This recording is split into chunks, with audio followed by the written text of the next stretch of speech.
Les expressions gouvernement mondial et monnaie mondiale n'apparaissent pas dans la Bible en référence à la fin des temps.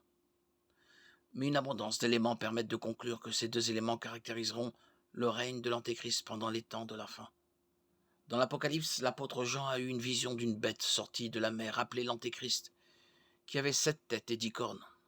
Apocalypse 13, 1. En associant cette vision à une autre semblable de Daniel, Daniel 7, 16, 24, on conclut que la bête mettra en place un système politique mondial symbolisé par la corne la plus puissante qui vaincra 3 des 10 rois et fera la guerre aux chrétiens. La confédération de 10 nations apparaît également dans l'image de la statue en Daniel 2, 41-42. Dans cette vision, le gouvernement mondial est constitué de 10 entités représentées par les 10 orteils de la statue.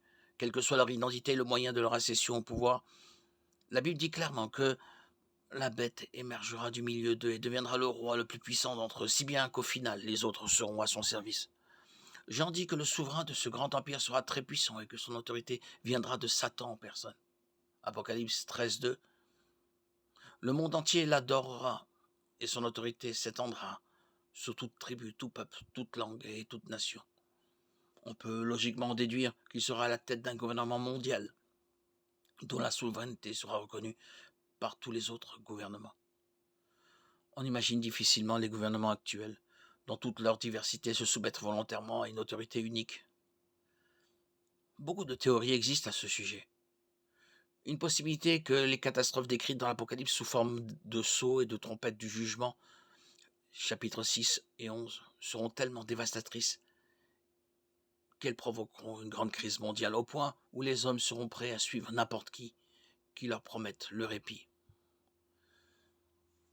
Une fois parvenu au pouvoir, la bête, l'antéchrist, dont la source de la puissance sera Satan, imposera sa domination absolue à tous les peuples de la terre, avec pour objectif d'enfin recevoir l'adoration à laquelle Satan aspire depuis toujours. Ésaïe 14, 12, 14.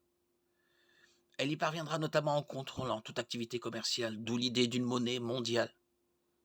Apocalypse 13, 16, 17 décrit une sorte de marque satanique, requise pour acheter et pour vendre. Tous ceux qui refuseront de la porter seront incapables d'acheter de la nourriture, des vêtements ou quoi que ce soit d'autre.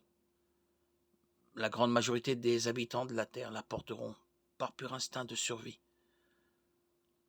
Le verset 16 dit clairement qu'il s'agira d'un système universel dans lequel tous, riches et pauvres, petits et grands, porteront la marque de la bête sur leurs mains ou sur leur front.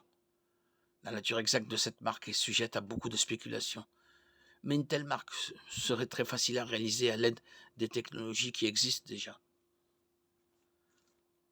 Ceux qui seront restés sur terre après l'enlèvement de l'Église devront choisir entre accepter la marque de la bête comme seul moyen de survie ou mourir de faim et subir une persécution épouvantable de la part de l'Antéchrist et de ceux qui le suivent. Malgré cela, ceux qui viendront à Christ pendant cette période, dont les noms sont inscrits dans le livre de la vie de l'agneau, Apocalypse 13, 8, ceux-ci persévéreront même jusqu'au martyre.